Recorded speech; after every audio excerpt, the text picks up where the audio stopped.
Hello everyone, welcome to my channel Door to Study. तो आज हम पढ़ेंगे आईसीएसई क्लास 10 सिविक्स का chapter number 3 prime minister and council of ministers. Okay, तो अगर हम सेमेस्टर 2 की बात करें देन ये आपका सेकेंड चैप्टर होगा सिविक्स का। तो आपका सेमेस्टर 2 में फर्स्ट चैप्टर की अगर बात करें सिविक्स से देन आपका the president and vice president होगा एंड वो चैप्टर मैं ऑलरेडी अपलोड कर चुकी हूँ। अगर आप नहीं देखे हैं then you can just go and search the president and the vice president ICSE class 10 by Door to Study, then you can get my videos. Okay, तो I hope कि आप वो चैप्टर ऑलरेडी कवर कर चुके होंगे और अगर नहीं किया है then you can definitely go and watch it there. Okay, so आज के वीडियो में हम prime minister and council of minister chapter को कवर कर रहे होंगे। ये हमारा पार्ट 1 है। पार्ट 2 वीडियो के साथ हम ये पूरे चैप्टर को कवर करेंगे।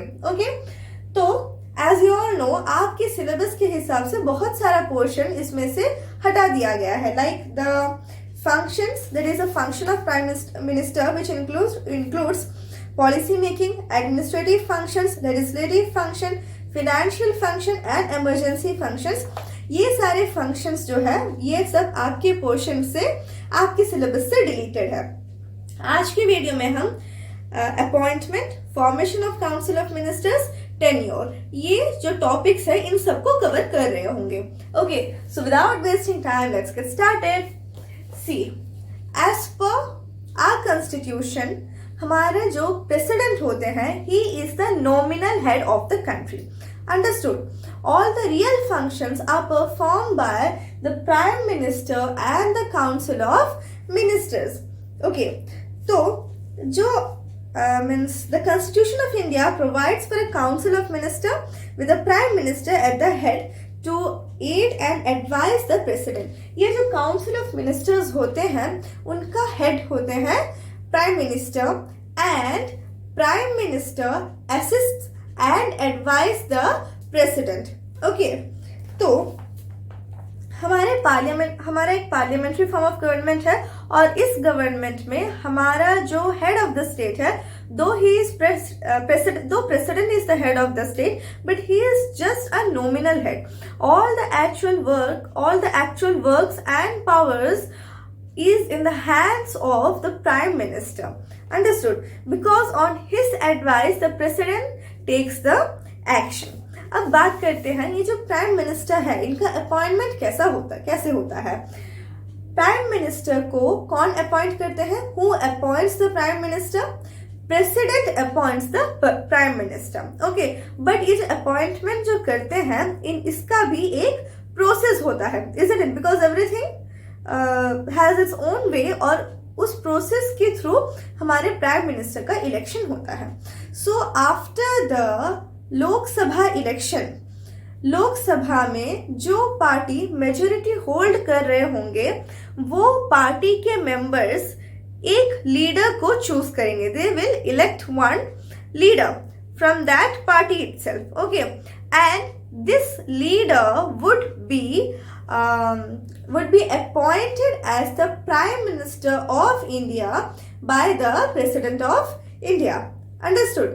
तो जो भी पार्टी मीन्स लोकसभा का इलेक्शंस हो चुका है, अब लोकसभा में जो पार्टी मेजोरिटी होल्ड कर रहा होगा यानी कि जो पार्टी के मेंबर सबसे ज्यादा होंगे वो पार्टी से एक पर्सन को सिलेक्ट किया जाएगा। वो सिलेक्शन जो है पार्टी मेंबर्स ही करेंगे। अंडरस्टूड? एक पर्सन को सिलेक्ट किया जाएगा as their leader and this person, ये जो पर्सन को सिलेक्ट किया गया इन्हीं को प्राइम मिनिस्टर के तौर पर अपॉइंट किया जाता है और ये जो अपॉइंटमेंट है ये करते हैं हमारे प्रेसिडेंट। ओके, तो 1 मार्क एमसीक्यूज में आ सकता है who appoints the prime minister of India. तो आपको याद रखना है the president of India appoints the prime minister of India.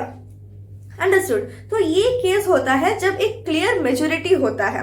But for instance अगर एक क्लियर मेजोरिटी नहीं है यानी कि दो पार्टीज का जो स्ट्रेंथ है लोकसभा में वो अगर सेम हो जाता है या फिर ऑलमोस्ट सेम हो जाता है, कोई क्लियर मेजोरिटी नहीं होता, देन क्या होता है? देन ये इस तरह के केसेस में the president can use his power to appoint a person from one of those party, और ये जो पर्सन जिसे अपॉइंट किया जाएगा he should be sufficient enough to prove that he has the support of other small parties. Means वो उनके पास इतना power, उनके पास इतना काबिलियत होना चाहिए कि वो प्रूफ कर सके कि और भी छोटे छोटे पार्टीज के मेंबर्स उनके साथ हैं. Understood? Just listen to this once. But okay, one minute.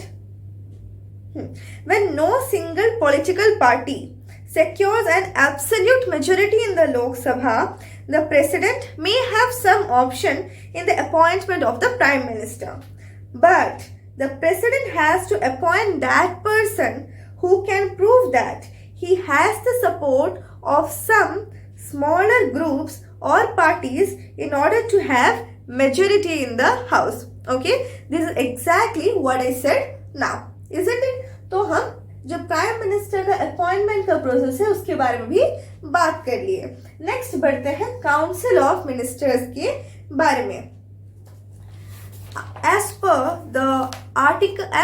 Article 75 of the Constitution, it states that the Prime Minister shall be appointed by the President and the other ministers shall be appointed by the President on the advice of Prime Minister.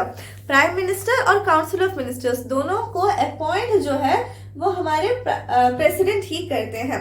But ये जो council of ministers का appointment होगा, means कौन कौन से members को council of ministers में include करना है, ये सब जो डिसीजन होगा ये होगा प्राइम मिनिस्टर का, और ये प्राइम मिनिस्टर एडवाइस करेंगे प्रेसिडेंट को अपॉइंट करने के लिए. Understood?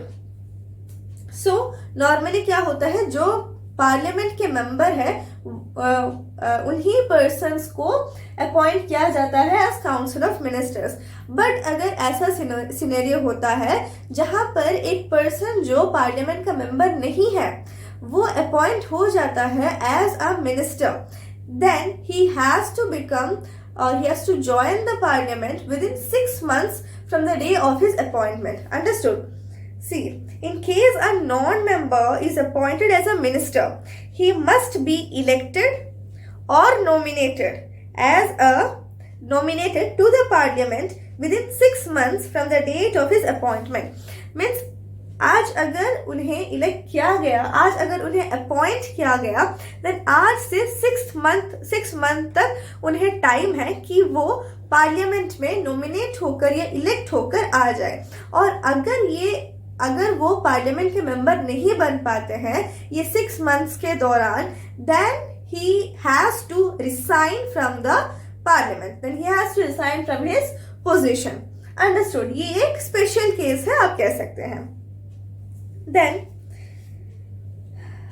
okay, as per the 44th Amendment Act provides that the President shall not issue a proclamation of national emergency unless the decision of the Union Cabinet has been communicated to him in writing. Means, as per this amendment, it states that President जो है एक national emergency को declare तब तक नहीं करेंगे जब तक यूनियन कैबिनेट लिख कर उन्हें कम्युनिकेट ना करे कि मीन्स यूनियन कैबिनेट जो है means it's their responsibility, union cabinet का रिस्पॉन्सिबिलिटी है कि वो लिख कर प्रेसिडेंट तक ये इंफॉर्मेशन या कम्युनिकेट करे कि ये जो सिचुएशन है it's high enough to declare national emergency. तो इसका मतलब क्या है, the president can't take this decision by himself. Okay, means वो खुद ये डिसीजन नहीं ले सकते. ही has to or he should get a piece of he should get it in writing from the union cabinet. तो यूनियन कैबिनेट में हमारे prime minister आते हैं और कैबिनेट मिनिस्टर्स आते हैं.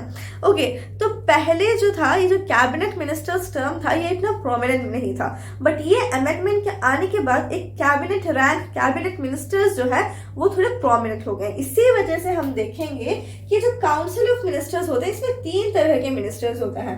एक होता है हमारा कैबिनेट मिनिस्टर्स, दूसरा है मिनिस्टर्स ऑफ स्टेट और तीसरा है डेप्यूटी मिनिस्टर. तो ये तीनों में क्या क्या डिफरेंस है या फिर कौन कौन होते हैं ये cabinet ministers, ministers of state और deputy minister. Cabinet ministers cabinet ministers जो होते हैं पूरे काउंसिल ऑफ मिनिस्टर्स में, इनके पास सबसे ज्यादा और सबसे इंपॉर्टेंट पावर्स होते हैं.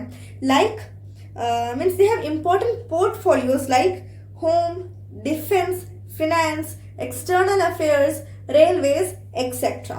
Okay, so cabinet ministers ko, they are known as the nucleus of the parliament because all the majority or important portfolios lies in their hand. Okay, अब ये कैबिनेट मिनिस्टर्स को कौन अपॉइंट करता है? Cabinet ministers को भी president ही appoint करते हैं, but again on the advice of prime minister. So the prime minister selects his trustworthy ministers who he feels that they can handle these positions very well.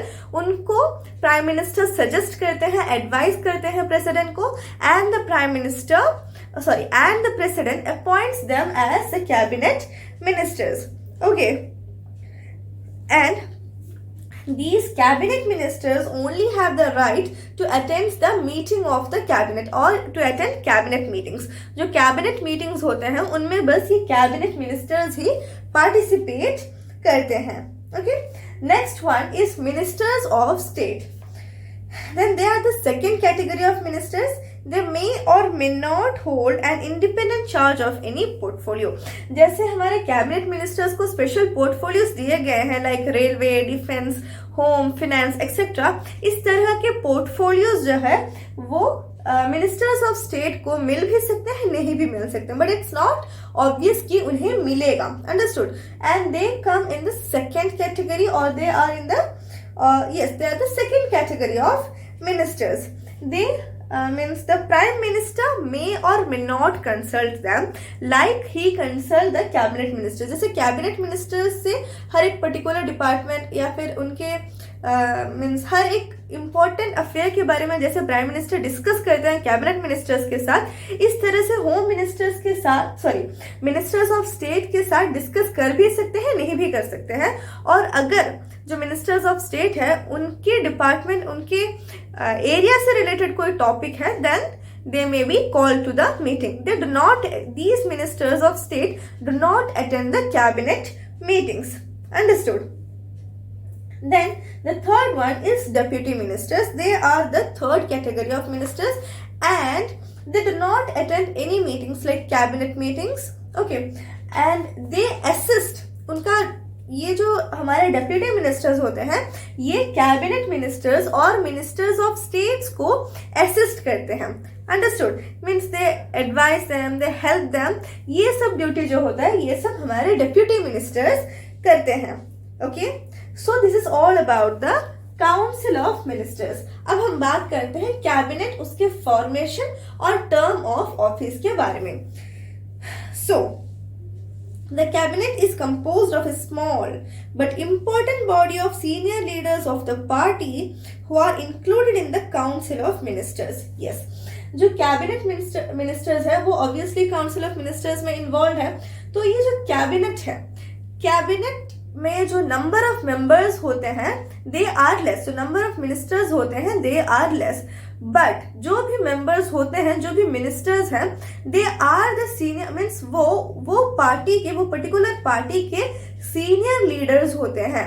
Okay, means they have a lot of experience. इसी वजह से उन्हें बहुत important portfolios जो हमारे country और nation के building और डेवलपमेंट में काम आते हैं, इस तरह के बहुत इंपॉर्टेंट पोर्टफोलियोज इनके हाथों में सौंपा जाता है. अंडरस्टूड? किनके हाथ में? कैबिनेट मिनिस्टर्स के हाथों में. So they are given particular portfolios. Understood? And they hold important portfolios and decide major policies of the government. And they, being the trusted man of the prime minister, form the nucleus of the administration. As I said earlier, they form this cabinet or the cabinet ministers form the nucleus of the administration. क्योंकि हमारे country से related सारे important policies जो है उसे frame ये cabinet ही करते हैं. Understood? Now, the cabinet takes important decisions. Such decisions are communicated to other ministers and they have to follow these decisions even though they might not have been a party to such decisions. तो जो cabinet है, जो cabinet meetings में बहुत सारे important decisions लेते हैं and ये जो डिसीजंस लेते हैं ये बाकी सारे मिनिस्टर्स को कम्युनिकेट किया जाता है, मीन्स बता दिया जाता है। अब इवन इफ और कोई मिनिस्टर इनके डिसीजन से मीन्स इनके डिसीजन के साथ उन मीन्स इवन इफ और कोई मिनिस्टर को इनका डिसीजन अच्छा लगे या ना लगे, he or she has to follow it. Understood? ये है कैबिनेट के फॉर्मेशन के बारे में। अब देखते हैं अपॉइंटमेंट ऑफ द कैबिनेट कैसा होता है। ये मैं ऑलरेडी कह चुकी हूँ, प्रेसिडेंट अपॉइंट करते हैं on the advice of prime minister. Okay, अब टर्म ऑफ ऑफिस की बात करें, मीन्स टर्म ऑफ ऑफिस का मतलब है कितने साल तक जो कैबिनेट मिनिस्टर्स हैं, जो कितने साल तक कैबिनेट मिनिस्टर्स अपने पोजीशन में, अपने ऑफिस में कंटिन्यू कर सकते हैं। Okay, the ministers hold office during the pleasure of the president.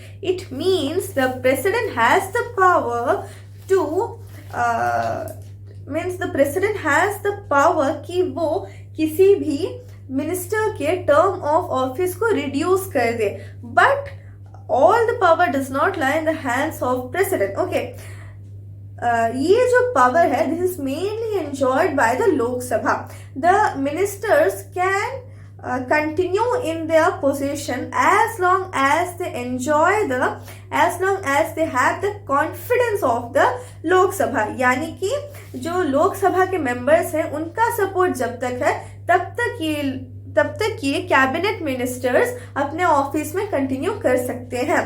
अगर एक बिल या फिर अगर एक नो कॉन्फिडेंस मोशन स्टार्ट हो जाता है and if it is pass then they have to resign from their office. अब एक बार सुन लीजिए, अब एक बार आप सुनेंगे। The ministers hold office during the pleasure of the president, but the president has little power even in this regard because the prime minister and the council of ministers are directly responsible to the Lok Sabha and can remain in office so long as they enjoy the majority support in the house of the people। house of the people कौन सा होता है? लोकसभा होता है, isn't it? if the Lok Sabha passes a vote of no confidence against the council of ministers, they have to resign collectively।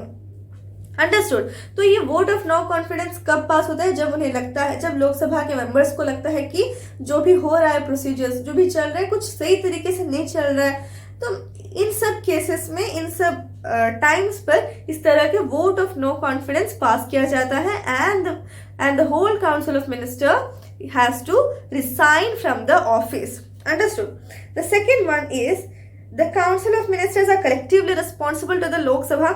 यानी कि पूरा council of ministers they are collectively responsible. ऐसा नहीं है कि किसी एक के against vote of no confidence pass हुआ तो बस उससे ही रिसाइन करके जाना है। Understood? The third one is okay, before a minister means जो मिनिस्टर है, जो भी मिनिस्टर अपने ऑफिस में एंटर करने से पहले एक oath of office end of secrecy उन्हें लेना पड़ता है and this is administered by the president. तो वो ये सो लेट्स सी कि ये जो oath of office and secrecy में ये जो पर्टिकुलर मिनिस्टर है वो क्या प्रॉमिस करते हैं। First one, bear true faith and allegiance to the constitution of India. यानी कि हमारा जो कॉन्स्टिट्यूशन ऑफ इंडिया है उसके प्रति means he would be very honest towards it and his actions would always be in accordance with the constitution of India. Second one, uphold the sovereignty and integrity of India। India के sovereignty और integrity को वो आगे लेके जाएंगे, means he will uphold it। Third one is faithfully and conscientiously discharge his duties without fear or favor, action और ill will। यानी कि उनका जो भी ड्यूटीज है उनको पूरे तय दिल से वो आगे करेंगे और आगे लेके जाएंगे without fear or favour, affection or ill will. Means you can, in one word we can say without corruption। Okay, understood? So this is the oath that is taken by the minister before entering into his office। So it would be better कि आप ये oath को थोड़ा पढ़ के जाएं। Okay, Then every minister must be a member of either, as I said earlier, appointment के time में जब मैं बता रही थी आपको, तब मैं ऑलरेडी कह चुकी हूँ कि हर मिनिस्टर को जो है पार्लियामेंट का एक मेंबर होना पड़ेगा, और अगर वो नहीं है then he has to be either nominated or elected to the Parliament of India within 6 months. Okay. And the last one is the salaries and allowances of the ministers are such as Parliament from time to time by law determines. Okay, तो जो salary और allowances होगा ये सब parliament determine करेगा. Means time to time ये जो है इसमें चेंजेस आते रहेंगे. अंडरस्टूड. तो ये सब है आज का टॉपिक्स, और इसी के साथ आज की वीडियो को हम एंड करेंगे. नेक्स्ट वीडियो में हम position and powers of the prime minister start करेंगे, और ये पूरे चैप्टर को हम कंप्लीट करेंगे. अब ये दोनों टॉपिक्स के बीच में आप देख सकते हैं आपके बुक में powers and functions of the cabinet होगा, but as per your syllabus this portion is deleted, इसलिए मैं आपको नहीं पढ़ा रही हूँ. But I will definitely recommend कि आप एटलीस्ट एक बार पूरे चैप्टर को रीड करें, इवन इफ वो सिलेबस में हो या ना हो. अंडरस्टूड. सो अगर आपको कोई डाउट होगा then definitely write in the comment section. Till the next video, keep studying and bye bye.